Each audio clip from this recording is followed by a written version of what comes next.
나는 사랑하는 사람이 죽은 바로 그날 결혼을 했다. 하지만 내 사랑을 죽인 사람이 바로 내 이복동생이라는 사실만큼 중요한 것은 아니었다. 내 이름은 소라. 그리고 26살 나는 내 인생의 가장 비극적인 순간을 맞이했다. 웨딩드레스를 입고 손에 부케를 든 채 나는 신부 대기실 거울에 비친 내 모습을 바라보았다. 나는 행복해야 했다. 오늘 나는 첫사랑이자 유일한 사랑인 민호와 결혼할 예정이었다. 우리는 10년을 함께했다. 어린 시절부터 모든 것을 공유하며 서로의 전부가 되었다. 그의 미소, 그의 손길, 그의 따뜻한 눈빛까지 모두 내 삶의 이유였다. 하지만 그날 아침부터 모든 것이 이상했다. 민호는 평소와 달리 전화를 받지 않았다. 불안한 마음이 파도처럼 밀려왔다. 그때 신부 대기실 문이 열리고 윤진의 이복동생이 들어왔다. 그녀는 내게 한 번도 가져본 적 없는 차가운 미소를 지으며 말했다. 언니 민호 오빠는 안 올 거야. 나는 아무 말도 할 수 없었다. 심장이 멈춘 듯 했다. 윤지는 마치 승리자처럼 어깨를 으쓱하며 말을 이었다. 우리는 이미 오래전부터 서로 사랑하고 있었어. 언니는 그저 방해물이었지. 그녀의 입에서 쏟아지는 말들은 비수가 되어 내 심장을 찔렀다. 나는 분노와 절망으로 떨고 있었다. 바로 그때 내 휴대폰이 울렸다. 모르는 번호였다. 전화를 받자마자 차가운 목소리가 내게 민호의 사망 소식을 전했다. 교통사고. 내가 민호를 만나러 가려던 바로 그 순간, 그가 세상을 떠났다는 것이다. 나는 모든 것을 잃었다. 사랑하는 사람 미래, 그리고 나 자신. 세상이 무너지는 것 같았다. 그날의 충격으로 나는 한동안 정신을 잃었고 눈을 떴을 때는 이미 모든 것이 끝난 후였다. 장례식은 소리 소문 없이 치러졌고 윤지와 민호의 가족은 그들의 관계를 숨기기에 급급했다. 그 후로 나는 서울 외곽의 작은 동네로 이사했다. 화려한 패션 디자이너의 꿈은 산산조각 났다. 나는 작은 양복점을 열어 낡은 옷들을 수선하며 살았다. 사람들과의 접촉은 최소한으로 줄였다. 모든 것이 무의미하게 느껴졌다. 매일 아침 눈을 뜨면 나는 어둠 속에서 홀로 남겨진 느낌이었다. 내 가게는 한적한 골목에 있었고 손님도 많지 않았다. 나는 대부분의 시간을 낡은 재봉틀 소리와 함께 보냈다. 때때로 창밖을 바라보며 멍하니 있었다. 내 삶은 마치 멈춰버린 시계 같았다. 아무것도 변하지 않고 아무것도 나아지지 않았다. 나는 더 이상 슬퍼하지 않았다. 슬픔은 이미 내 안의 모든 것을 태워버리고 텅 빈 재만 남겼다. 나는 그저 살아갈 뿐이었다. 숨을 쉬고 먹고 일하고 그리고 또다시 혼자가 되는 밤을 맞이했다. 나는 나 자신을 잃어버렸다. 거울 속에 나는 웃지도 울지도 않는 낯선 사람이었다. 나는 그저 존재하고 있었다. 고통의 흔적을 굳게 닫고 세상과의 모든 연결을 끊어버린 채. 이 고요한 삶이 어쩌면 내가 택할 수 있는 유일한 구원이었다. 하지만 나는 알 수 있었다. 내 안에는 여전히 구멍이 뚫려 있었고 그 구멍으로 차가운 바람이 끊임없이 불어오고 있다는 것을. 나는 그렇게 과거의 유령들과 함께 살고 있었다. 나는 그날도 어김없이 가게 문을 닫으려 하고 있었다. 하늘은 먹구름으로 가득했고 곧 굵은 빗방울이 떨어지기 시작했다. 재봉틀을 정리하고 불을 끄려는 순간 창밖으로 한 남자의 모습이 눈에 들어왔다. 그는 가게 처마 밑에 쭈그리고 앉아 있었다. 온몸이 비에 젖어 있었고 낡은 점퍼 소매 사이로 붉은 피가 흘러내리고 있었다. 그는 외국인이었다. 한국말이 서툰 듯 고통스러운 신음소리만 내고 있었다. 나는 잠시 망설였다. 낯선 사람에게, 그것도 외국인에게 먼저 다가가는 건 익숙하지 않았다. 하지만 그의 눈빛에서 나는 나 자신을 보았다. 세상에 홀로 남겨진 고통받는 영혼의 눈빛.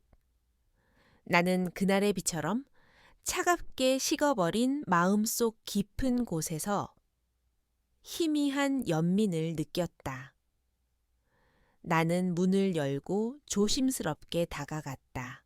괜찮아요. 그는 고개를 들어 나를 쳐다보았다. 그의 눈은 깊고 어두웠지만 동시에 아주 슬퍼 보였다. 그는 천천히 손을 흔들며 괜찮다는 신용을 했다. 하지만 그의 얼굴은 창백했고 손은 덜덜 떨리고 있었다. 나는 그를 그냥 지나칠 수 없었다. 나는 그에게 내 손수건을 건넸다. 이걸로 지혈해요. 안에 들어와요. 감기 걸리겠어요. 그는 망설이는 듯 했지만 결국 내 뒤를 따라 가게 안으로 들어왔다. 따뜻한 조명 아래서 그의 모습이 더 선명하게 보였다. 그는 젊어 보였지만 얼굴에는 고단한 삶의 흔적이 역력했다. 낡은 작업복과 닳고해진 신발은 그가 힘든 노동을 하고 있다는 것을 말해주고 있었다. 나는 그에게 따뜻한 물을 건넸고 그는 벌벌 떨리는 손으로 물잔을 받았다. 나는 구급 상자를 찾아 그의 상처를 소독하고 붕대를 감아주었다. 그는 아픔을 참는 듯 입술을 꾹 다물었지만 나를 향한 그의 눈빛은 감사로 가득했다. 그는 서툰 한국말로 더듬더듬 말했다. 고맙습니다. 정말 고맙습니다.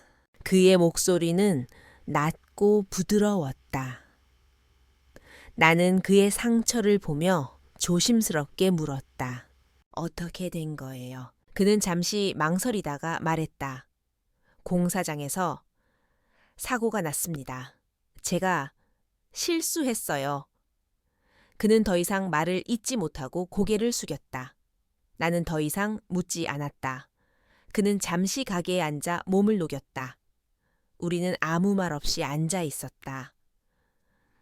빗소리만이 정적을 깨뜨리고 있었다. 그 침묵 속에서 나는 왠지 모를 편안함을 느꼈다. 낯선 사람과 함께 있지만 외롭지 않았다. 비가 그치자 그는 자리에서 일어섰다. 나는 그에게 오래된 코트 한 벌을 건넸다. 그것은 민호의 코트였다. 나는 오랫동안 이 코트를 정리하지 못했다. 옷장 속에 깊숙이 넣어둔 채 그날의 기억을 잊으려 했다. 하지만 그날 밤 나는 알 수 없는 충동에 이끌려 그 코트를 꺼냈다. 어쩌면 그에게서 민호의 흔적을 지우고 싶었는지도 모른다. 아니면 그저 그에게 따뜻함을 주고 싶었는지도. 이거라도 입고 가세요. 젖은 옷 입고 가면 안 돼요. 그는 코트를 받아 들고는 잠시 망설였다. 그리고는 천천히 코트를 입었다. 코트는 그에게 약간 컸지만 왠지 모르게 잘 어울렸다. 그는 진심으로 고맙다는 말을 남기고 빗속으로 사라졌다. 나는 창가에 서서 그의 뒷모습을 한참 동안 바라보았다. 그의 어깨는 넓고 왠지 모를 짐을 짊어진 듯 무거워 보였다. 그날 밤 나는 오랜만에 악몽을 꾸지 않고 깊은 잠에 들었다. 텅 빈 내 마음에 아주 작은 온기가 스며든 것 같았다. 그 작은 온기가 어떤 의미가 될지 나는 그저 알 수 없었다. 그는 그 후로도 가끔 가게에 찾아왔다. 낡은 작업복 바지에 뜯어진 부분을 수선해달라고, 혹은 셔츠의 단추가 떨어진 것을 고쳐달라고 했다. 그의 옷들은 늘 기름때와 흙먼지가 묻어 있었고, 나는 그의 옷을 손볼 때마다 그의 고단한 하루를 상상하곤 했다. 그는 말이 많지 않았다. 그저 묵묵히 내 재봉틀 소리를 듣거나 창밖을 내다보며 서 있었다. 처음에는 그저 손님 중 한 명이라고 생각했다. 하지만 그의 방문은 점차 일상이 되어갔다. 그가 오지 않는 날이면 왠지 모르게 허전했다. 그의 이름은 민준. 서툰 발음이었지만 그의 목소리로 들려오는 이름은 왠지 모르게 따뜻했다. 그는 나를 소라 씨라고 불렀다. 소라 씨, 이 바지 여기 좀 튼튼하게 박아주세요. 어느 날 그는 구멍이 난 작업용 장갑을 가져왔다. 나는 바늘땀 하나하나에 정성을 담아 구멍을 메워주었다. 그가 가져오는 옷들은 단순한 천 조각이 아니었다. 그것은 그의 땀과 고통 그리고 삶의 무게가 담겨 있는 듯 했다. 나는 그의 옷을 수선하며 그의 삶의 조각들을 조금씩 알아가는 기분이었다. 한 번은 그가 돈을 내밀며 미안한 듯 말했다. 죄송해요. 늘 이렇게 낡은 옷만 가져와서. 나는 그의 손을 잡고 말했다. 괜찮아요. 제게는 이게 일인걸요. 그의 손은 거칠고 투박했다. 굳은 살이 박힌 그의 손을 보며 나는 마음 한 구석이 찡해졌다. 내 과거와는 너무나 다른 삶. 화려하고 풍족했던 민호와의 삶과는 완전히 다른 날것의 삶이었다. 하지만 이상하게도 나는 그에게서 위안을 얻었다. 우리의 대화는 아주 짧고 단순했다. 날씨 이야기, 공사장 이야기, 가끔씩은 고향에 대한 이야기. 그는 외국에서 온 노동자라고 했고 가족을 먹여 살리기 위해 이곳에 왔다고 했다. 그의 눈빛은 늘 고향에 대한 그리움으로 가득 차 있었다. 나는 그에게서 특별한 것을 발견했다. 그는 가난했지만 그의 눈빛은 맑았고 그의 마음은 순수했다. 그는 나에게 어떤 기대도 요구도 하지 않았다. 그저 그의 존재만으로도 내 외로운 일상에 작은 파문이 일어났다. 어느 날 나는 그에게 따뜻한 차 한 잔을 건넸다. 그는 놀란 듯 눈을 동그랗게 뜨고 말했다. 소라 씨, 정말 고마워요.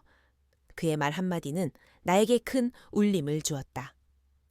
나는 민호와의 관계에서 늘 기대와 실망을 반복했다. 민호는 나에게 완벽한 연인이었지만 그의 가족들은 나를 탐탁지 않아 했고 그 속에서 나는 늘 불안했다. 그리고 결국 그 관계는 비극으로 끝났다. 하지만 민준과의 관계는 달랐다. 우리는 서로에게 아무것도 바라지 않았다. 그저 서로의 존재를 있는 그대로 인정하고 받아들였다. 나는 그에게 내 과거 이야기를 조금씩 털어놓기 시작했다. 어떻게 패션 디자이너의 꿈을 포기했는지, 첫사랑을 잃고 어떻게 혼자가 되었는지. 그는 아무 말 없이 내 이야기를 들어주었다. 그는 내가 말할 때마다 고개를 끄덕였고 그의 눈빛은 늘 따뜻했다. 나는 그의 눈빛 속에서 나를 이해하는 누군가를 만났다. 그것은 오랫동안 닫혀있던 내 마음의 문을 조금씩 열게 했다. 민주는 내가 굳게 닫았던 과거의 상처를 들춰내지 않았다. 그는 그저 그 상처를 감싸 안아주었다. 그의 따뜻함은 비바람에 지친 나에게 작은 쉼터가 되어 주었다. 민준이 가게에 온 이후로 내 삶은 조금씩 달라지기 시작했다. 나는 그를 위해 따뜻한 차를 준비했고 가끔씩은 그가 좋아하는 간식을 만들었다. 나는 다시 웃기 시작했다. 아주 작고 희미한 미소였지만 그것은 분명 웃음이었다. 나는 민준에게 감사했다.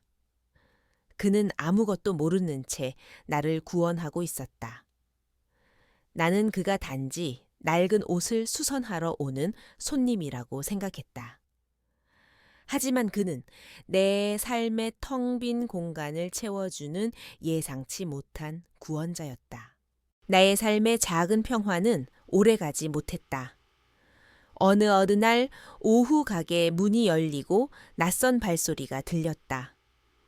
고개를 들자 나는 굳어버렸다. 윤지였다.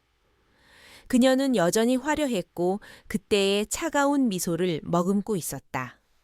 나는 아무 말도 할 수 없었다.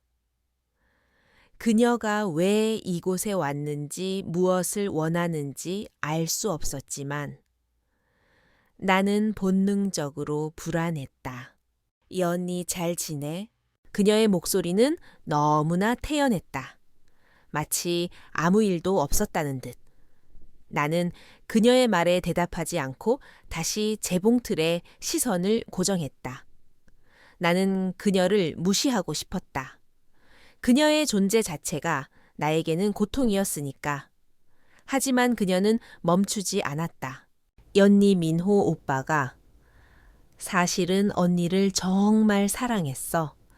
마지막까지 언니 걱정만 했어. 나는 허수음이 나왔다. 민호를 잃은 고통을 그녀의 거짓말로 덮으려는 시도가 뻔히 보였다. 나는 재봉틀을 멈추고 그녀를 똑바로 쳐다보았다. 그만해. 네가 왜 여기 왔는지 알아. 하지만 나는 더 이상 너와 엮이고 싶지 않아. 윤지는 잠시 당황하는 듯 했지만 이내 다시 미소를 지었다. 언니는 아직도 나를 미워하는구나. 하지만 어쩔 수 없었어. 민호 오빠는 나 없이는 살 수 없었거든. 그녀의 뻔뻔한 말에 나는 분노가 치밀었다. 내 손이 떨리고 심장이 격렬하게 뛰었다. 나는 과거의 악몽 속으로 다시 끌려 들어가는 것 같았다. 그때 누군가 내 어깨를 감싸는 따뜻한 손길이 느껴졌다. 고개를 돌리자 민준이 서 있었다. 그는 내가 주문한 실타래를 사서 돌아오는 길이었다. 그는 아무 말도 하지 않았지만 그의 눈빛은 나를 향한 걱정으로 가득했다. 윤지는 민준을 보고 눈살을 찌푸렸다. 누구야, 저런 사람하고 같이 지내는 거야. 그녀의 목소리에는 경멸이 담겨 있었다. 나는 민준의 손을 잡았다. 그의 손은 거칠었지만 그 어떤 보석보다도 든든했다. 나에게 더 이상 간섭하지 마. 네가 여기 온 이유가 뭔지는 모르겠지만 나는 더 이상 과거에 얽매여 살고 싶지 않아. 돌아가. 내 단호한 말에 윤지는 더 이상 버티지 못하고 돌아섰다. 그녀는 민준을 한 번 더 경멸하는 눈빛으로 훑어보고는 문을 나섰다. 문이 닫히자 나는 그 자리에 주저앉았다. 온몸의 힘이 빠져나가는 것 같았다. 과거의 악몽이 나를 덮치고 나는 다시 숨 막히는 고통을 느꼈다. 민주는 아무 말 없이 내 옆에 앉았다. 그는 그저 가만히 나를 안아주었다. 그의 따뜻한 품은 나를 감싸는 듯했다. 그는 내가 울음을 터뜨릴 때까지 기다려주었고 내 머리를 부드럽게 쓰다듬어 주었다. 그의 품에서 나는 오랜만에 마음껏 울었다. 더 이상 슬픔을 억누를 필요가 없었다. 나는 그의 품에서 모든 것을 쏟아냈다. 미안해요. 이런 모습 보여서. 괜찮아요. 울고 싶을 때는 울어도 돼요. 그의 목소리는 낮고 부드러웠다. 나는 그에게서 어떤 위로의 말도 듣지 못했지만 그의 침묵은 그 어떤 말보다도 큰 위로가 되었다. 그는 나를 판단하지 않았고 그저 나를 있는 그대로 받아들여 주었다. 나는 그에게서 안정감을 느꼈다. 그는 나에게 과거의 그림자를 지워주는 새로운 빛이었다. 그날 이후 민주는 나의 존재가 되었다. 그는 내가 힘들 때마다 아무 말 없이 내 옆에 있어 주었다. 그는 내가 잊고 살았던 나 자신을 되찾아주는 사람이었다. 나는 그에게서 사랑을 배우고 있었다. 그것은 화려하거나 뜨거운 감정이 아니라 조용하고 견고한 뿌리를 내리는 사랑이었다. 나는 그의 따뜻함 속에서 조금씩 상처를 치유하고 있었다. 어느 날 저녁 민주는 조심스럽게 나에게 말했다. 소라 씨, 괜찮으시면 저와 저녁 식사 같이 하실래요? 나는 잠시 망설였다. 다른 사람과 함께 식사하는 것은 나에게 익숙하지 않은 일이었다. 하지만 그의 진심 어린 눈빛에 나는 고개를 끄덕였다. 좋아요. 민주는 나를 고급 레스토랑이 아닌 작은 골목에 숨어 있는 허름한 식당으로 데려갔다. 식당 안은 정겹고 따뜻한 분위기였다. 우리는 작은 테이블에 마주 앉았다. 그는 내게 메뉴를 건네며 말했다. 여기는 제 고향 음식과 가장 비슷한 맛을 내는 곳이에요.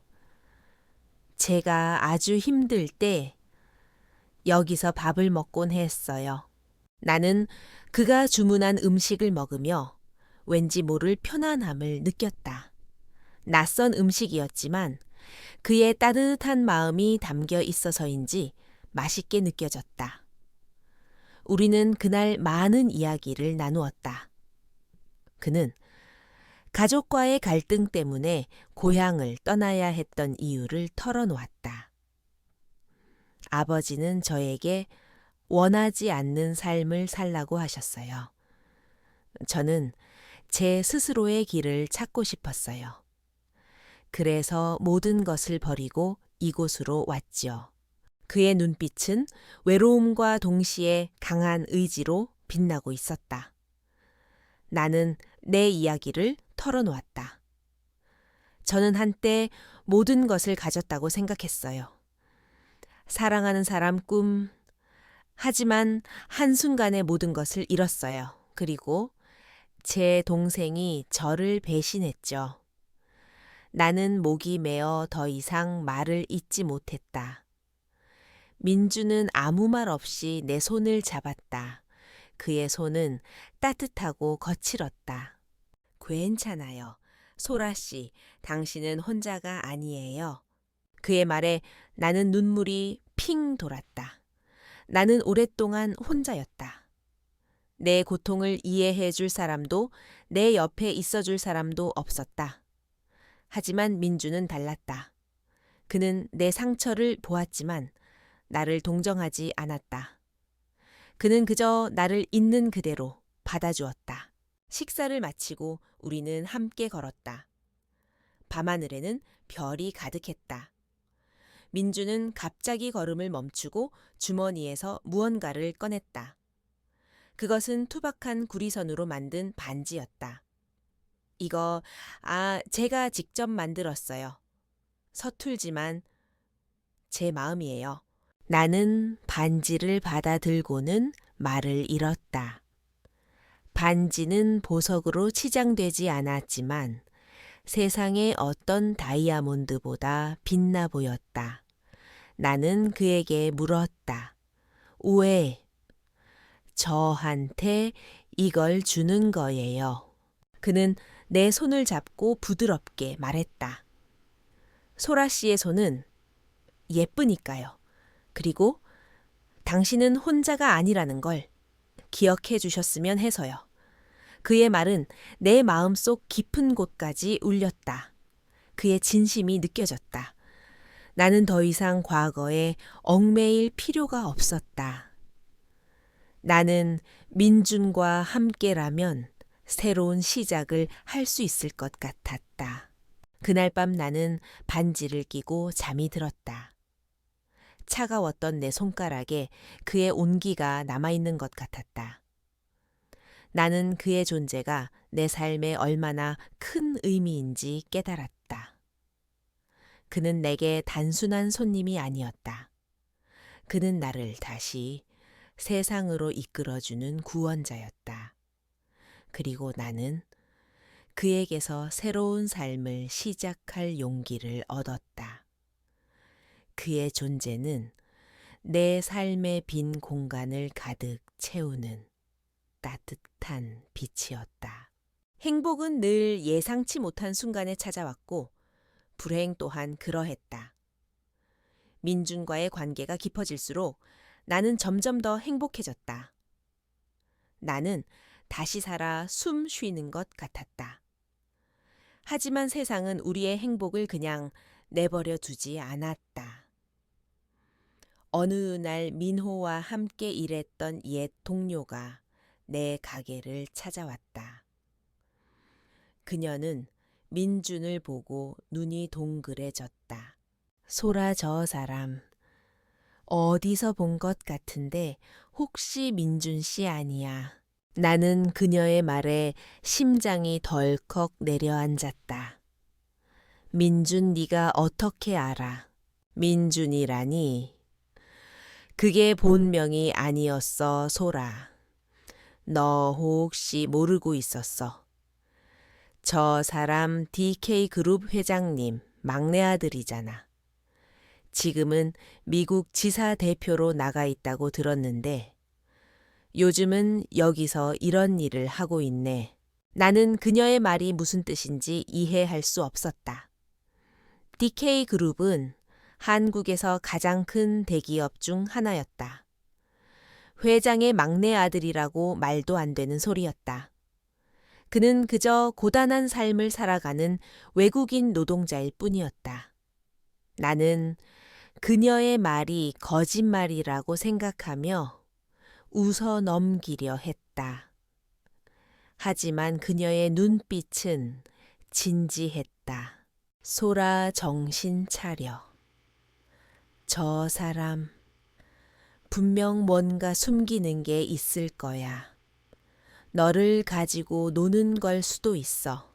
그녀의 말은 내 마음에 작은 씨앗을 심었다. 의심이라는 씨앗. 나는 그녀에게 민준의 정체에 대해 더 이상 묻지 않았다. 하지만 그녀가 돌아간 후 나는 불안에 휩싸였다. 민준은 내게 한 번도 자신의 진짜 정체를 말한 적이 없었다. 그는 왜 거짓말을 했을까 하니 혹시 내 옛 동료가 착각한 것일 수도 있었다. 나는 머릿속이 혼란스러웠다.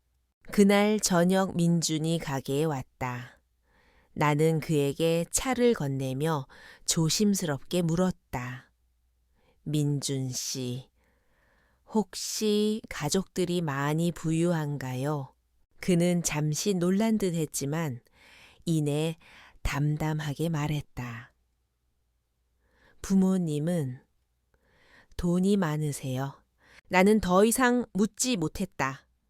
그의 대답은 내가 듣고 싶었던 대답이 아니었다. 나는 그가 착각하고 있다고 말해주기를 바랐다. 하지만 그는 아무 말도 하지 않았다. 나는 그의 눈빛에서 알 수 있었다. 내 옛 동료의 말이 사실이라는 것을. 내 안의 의심은 점점 더 커져갔다. 며칠 후 동네 사람들의 시선이 달라졌다는 것을 느꼈다. 그들은 내게 수군거렸고 왠지 모르게 나를 피하는 것 같았다. 나는 그 이유를 알 수 없었다. 그때 동네에서 나름대로 발이 넓은 할머니 한 분이 나에게 다가와 말했다.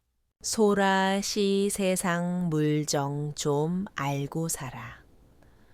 그 젊은이가 너한테 접근한 게 순수한 마음에서 나온 게 아닐 수도 있어. 우리 같은 사람들은 그저 그들의 유희 대상일 뿐이야.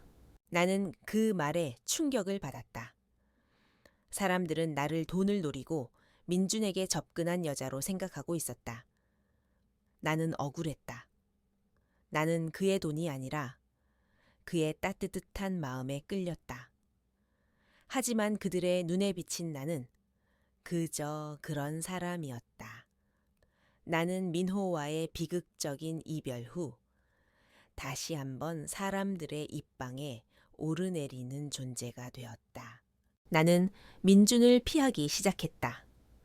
그의 전화를 받지 않았고 그가 가게에 와도 문을 열어주지 않았다. 나는 그에게 상처받고 싶지 않았다. 나는 다시 혼자가 되는 것이 두려웠다. 내 마음은 혼란스러웠다. 나는 그를 믿고 싶었지만 그의 비밀은 나를 불안하게 만들었다. 그는 왜 나에게 거짓말을 했을까? 그의 의도는 무엇일까? 어느 날 저녁 민준이 내 가게 앞에서 나를 기다리고 있었다. 나는 그의 얼굴을 보자마자 눈물이 핑 돌았다. 나는 그에게 다가가 소리쳤다. 당신, 도대체 나한테 왜 그랬어요? 왜 거짓말했어요? 나를 속인 거예요. 그는 내 말을 듣고 고개를 숙였다. 소라 씨, 그의 목소리는 떨리고 있었다. 나는 더 이상 그의 말을 듣고 싶지 않았다. 나는 그를 밀쳐내고 돌아서서 가게 안으로 들어갔다. 그날 밤 나는 잠을 이룰 수 없었다. 나는 그를 미워해야 할지, 아니면 이해해야 할지 알 수 없었다. 나는 그의 사랑을 믿었지만 그의 비밀은 그 사랑을 흔들고 있었다. 나는 민준을 거부했다. 그의 전화를 받지 않았고 그가 가게 문을 두드려도 열어주지 않았다.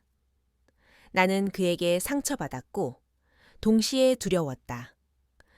그가 나에게 다가온 것이 순수한 마음이 아니라 그저 잠시의 유희였다면 나는 또다시 버려질까 두려웠다.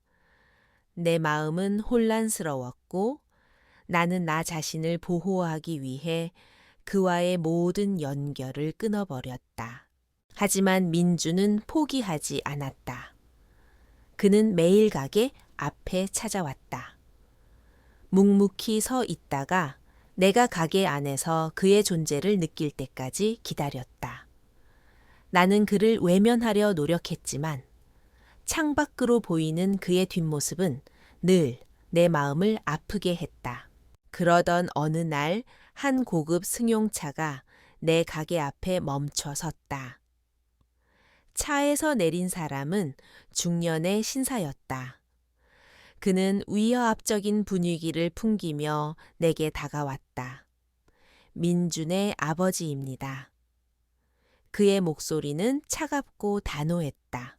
민준이 그동안 소라 씨와 만났다는 이야기를 들었습니다. 부디 저희 민준에게서 떨어져 주십시오. 나는 그의 말에 할 말을 잃었다. 그는 나를 멸시하는 듯한 눈빛으로 훑어보았다. 우리 민준은 이곳에 있을 사람이 아닙니다. 그 아이는 미국 지사를 맡을 중요한 인물입니다. 소라 씨 같은 분과 어울릴 자리가 아니죠. 그의 말은 비수처럼 내 가슴을 찔렀다. 나는 그의 돈이나 지위를 원한 적이 없었다. 나는 그저 그의 따뜻한 마음에 끌렸을 뿐이었다. 하지만 그는 나를 돈을 노리고 민준에게 접근한 사람으로 취급했다. 나는 분노가 치밀었다. 저는 회장님 아드님의 돈이나 명예를 원하지 않습니다. 저는 그저 그분을 사랑했을 뿐이에요. 사랑기란요. 그런 하찮은 감정으로 우리 민준의 앞길을 막지 마십시오. 내가 원하는 것을 다 해드릴 테니 제발 민준에게서 떠나세요. 민준은 이곳에서 지낼 사람이 아니에요. 그는 내게 봉투 하나를 내밀었다. 봉투 안에는 수표가 가득했다. 나는 봉투를 받아들고 그의 얼굴에 던져버렸다. 저는 팔리지 않습니다. 나는 떨리는 목소리로 말했다. 나는 나의 존엄성과 사랑을 지키고 싶었다. 그는 내 행동에 놀란 듯 했지만 이내 차갑게 말했다. 어리석군요. 사랑 따위가 당신의 인생을 바꿀 수 있다고 생각하십니까? 그때 민준이 나타났다. 그는 아버지의 손을 잡고 말했다. 아버지, 그만하세요. 그의 목소리는 단호했다. 민준의 아버지는 분노에 가득 찬 눈으로 민준을 바라보았다. 너 이 여자를 위해 모든 것을 버릴 셈이냐? 네, 아버지, 저는 이 사람과 함께하고 싶습니다. 민준의 아버지는 믿을 수 없다는 듯 민준을 쳐다보았다. 너는 내 아들이 아니야. 그는 소리치고는 분노에 가득 찬 얼굴로 채 올라타고 떠났다. 민준은 내게 다가와 말했다. 소라 씨, 미안해요. 이제 모든 것을 말해줄게요. 나는 민준의 손을 잡았다. 나는 더 이상 그를 의심하지 않았다. 그의 눈빛에서 나는 그의 진심을 보았다. 그는 나를 위해 모든 것을 버릴 준비가 되어 있었다. 나는 그의 손을 잡고 말했다. 괜찮아요. 이제야 알 것 같아요. 그날 저녁 민준은 나에게 모든 것을 털어놓았다. 그는 대기업 회장의 아들이었고 가족들의 기대와 압박 속에서 숨 막히는 삶을 살고 있었다. 그는 자신의 삶을 살고 싶었고 그래서 모든 것을 버리고 이곳으로 온 것이었다. 나는 그의 이야기를 들으며 눈물을 흘렸다. 나는 그가 왜 내게 진실을 말하지 않았는지 이해할 수 있었다. 그는 나의 과거처럼 내게 상처를 주고 싶지 않았던 것이다. 나는 그에게 말했다. 민준 씨, 저와 함께 해요. 저는 더 이상 과거에 얽매이고 싶지 않아요. 저는 이제야 알았어요. 진정한 행복은 돈이나 명예가 아니라 당신과 함께하는 작은 순간들에 있다는 것을.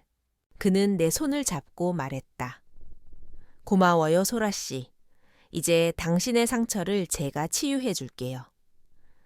나는 그의 눈빛에서 새로운 희망을 보았다. 우리는 서로의 상처를 이해하고 서로에게 힘이 되어 주었다. 그날 밤 나는 다시 한번 살아있음을 느꼈다. 나는 이제 더 이상 혼자가 아니었다. 나는 민준에게 내 모든 것을 털어놓았다. 민호와의 비극적인 사랑, 윤지의 배신, 그리고 그 후의 깊은 절망까지. 민주는 아무런 판단 없이 그저 내 이야기를 들어주었다. 그는 내 눈물을 닦아주며 말했다. 소라 씨, 괜찮아요. 이제는 제가 옆에 있을게요. 그의 따뜻한 말 한마디는 내게 큰 힘이 되었다. 나는 그와 함께라면 과거의 상처에서 벗어날 수 있을 것 같았다. 하지만 나는 여전히 불안했다. 민준의 아버지가 한 말들이 내 머릿속을 맴돌았다. 그는 나를 민준에게 어울리지 않는 사람이라고 했다. 나는 그와의 관계가 세상의 시선과 가족의 반대 앞에서 흔들릴까 두려웠다. 나는 그를 사랑하지만 나의 상처가 그에게 짐이 될까봐 염려되었다. 나는 민준에게 말했다. 민준 씨, 우리 잠시 떨어져 있을 시간을 가져요. 그는 내 말에 놀란 듯 눈이 커졌다. 왜요? 제가 뭘 잘못했나요? 나는 고개를 저었다. 아니요. 당신은 아무 잘못도 없어요. 하지만 저는 저 자신을 찾고 싶어요. 과거의 그림자에서 완전히 벗어나고 싶어요. 그래야 당신과 함께 할 수 있을 것 같아요. 민주는 내 마음을 이해해 주었다. 그는 잠시 망설이다가 말했다. 알겠어요? 소라 씨의 결정을 존중할게요. 하지만 제가 보고 싶을 때 언제든지 연락해요. 저는 늘 이 자리에서 기다리고 있을게요. 그의 말에 나는 눈물이 쏟아졌다.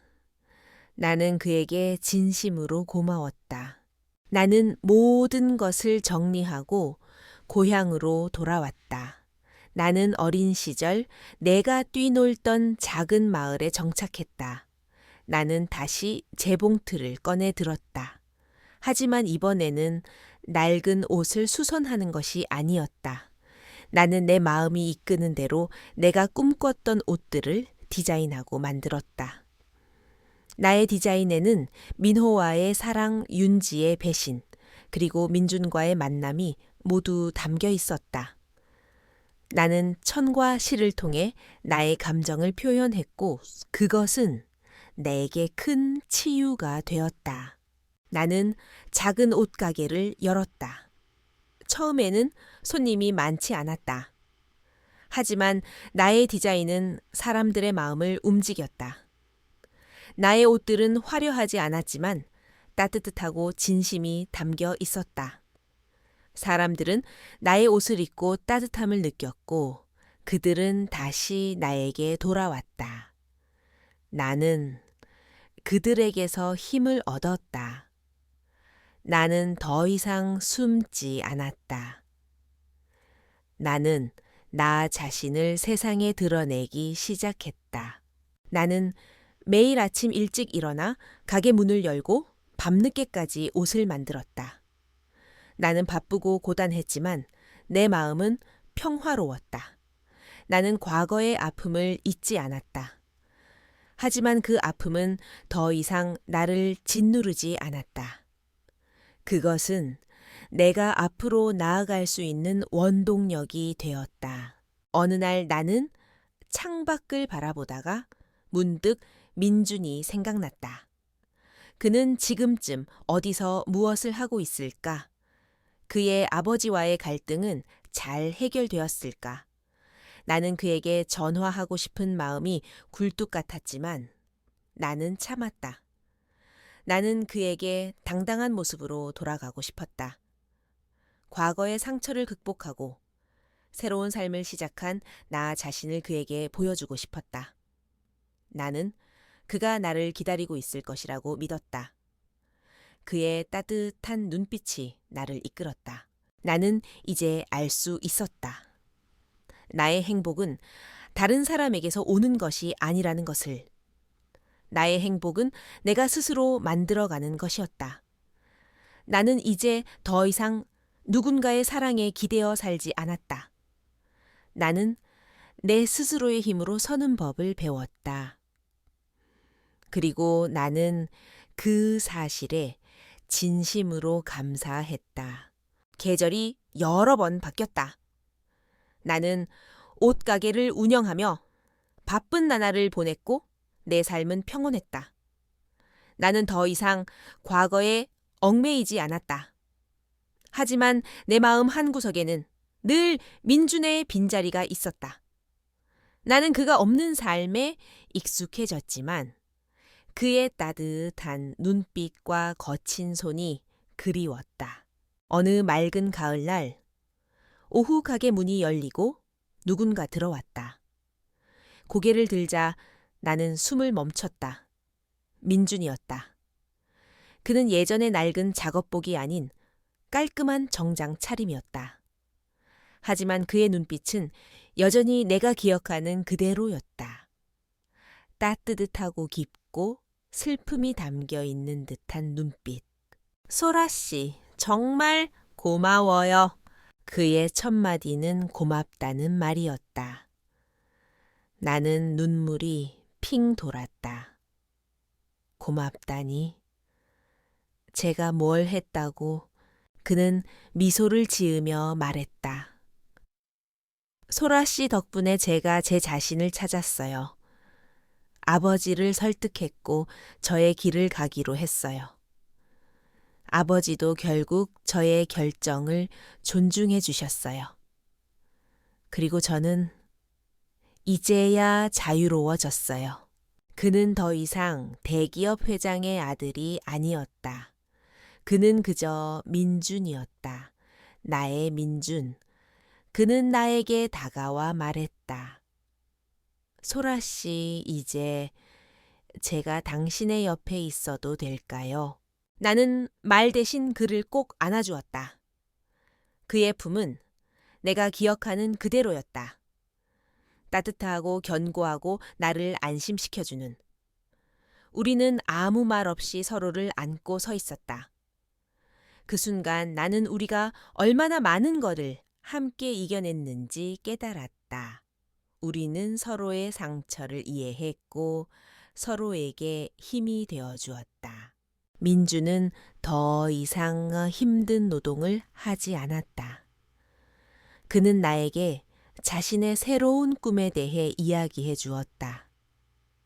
소라 씨, 저는 제가 만든 가구들을 사람들에게 보여주고 싶어요. 제가 직접 디자인하고 만든 세상에 하나뿐인 가구들이요. 나는 그의 꿈을 응원해 주었다. 민준 씨, 저와 함께 해요. 저는 옷을 만들고 당신은 가구를 만들어요. 우리의 가게를 함께 꾸며요. 그는 내 제안에 환하게 웃었다. 그 웃음은 내가 그동안 보았던 어떤 웃음보다도 아름다웠다. 우리는 함께 가게를 확장했다. 나는 옷을 만들고 민주는 가구를 만들었다. 우리의 가게는 옷과 가구로 가득 채워졌다. 사람들은 우리의 가게를 사랑이 담긴 가게라고 불렀다. 우리는 돈을 많이 벌지 못했지만 우리의 마음은 풍요로웠다. 나는 더 이상 윤지의 배신을 생각하며 괴로워하지 않았다. 나는 민호와의 아름다운 추억을 소중히 간직했다. 그리고 나는 이제 민준과 함께 새로운 추억을 만들어가고 있었다. 우리의 삶은 드라마처럼 극적이지 않았다. 하지만 우리의 삶은 진실했고 서로에게 의지하며 나아갔다. 나는 민준에게 나의 모든 것을 보여주었다. 내 상처, 내 두려움, 그리고 내 꿈까지. 민준은 나의 모든 것을 있는 그대로 사랑해 주었다. 나는 그에게서 진정한 사랑을 배웠다. 그것은 조건 없는 사랑이었다. 나는 그와 함께하는 매 순간이 행복했다. 나는 다시 한번 살아있음을 느꼈다. 나는 이제 더 이상 혼자가 아니었다. 나는 민준과 함께 나의 남은 인생을 채워나갈 준비가 되어 있었다. 우리는 함께 가게를 열었다. 이름은 소라와 민준의 공방이었다. 나는 디자인을 하고 옷을 만들었고 민준은 나무를 다듬어 가구를 만들었다. 우리의 가게는 골목의 작은 공간이었지만 사람들로 북적였다. 사람들은 우리의 옷과 가구에 담긴 진심을 알아봐 주었다. 매일 아침 우리는 함께 일어나 커피를 마셨다. 나는 재봉틀에 앉아 옷을 만들고 민주는 가게 한 구석에서 톱과 망치 소리를 내며 작업했다.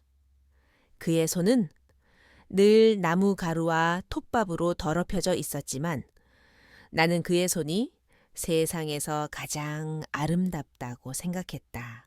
우리는 점심시간에 함께 밥을 먹었고 가끔은 내가 만든 도시락을 들고 근처 공원으로 산책을 갔다. 우리는 서로의 작업을 보며 칭찬하고 격려했다. 나는 민준에게서 삶의 작은 행복을 배웠다. 그는 나에게 대단한 것을 해주지 않았다. 그저 내 옆에 있어주며 나의 모든 것을 사랑해 주었다. 어느 날 저녁 우리는 가게를 닫고 함께 집으로 돌아가고 있었다. 밤하늘에는 별이 가득했다. 민준이 내 손을 잡고 말했다. 소라 씨 행복해요. 나는 그의 손을 잡고 고개를 끄덕였다. 네, 민준 씨, 정말 행복해요. 나는 더 이상 화려한 패션 디자이너의 꿈을 꾸지 않았다. 나는 더 이상 민호와의 비극적인 사랑에 얽매이지 않았다. 나는 그 모든 것을 겪은 후에야 비로소 진정한 행복을 찾았다. 그것은 돈이나 명예가 아니라 사랑하는 사람과 함께하는 소박한 일상이었다. 우리는 결혼식을 올리지 않았다. 대신 우리는 우리만의 방식으로 약속을 했다. 나는 민준에게 내가 직접 만든 옷을 선물했고 그는 나에게 세상에 단 하나뿐인 나무 반지를 만들어 주었다. 우리는 그 반지와 옷을 주고받으며 평생을 함께 할 것을 약속했다. 몇 년 후 우리는 작은 아이를 낳았다.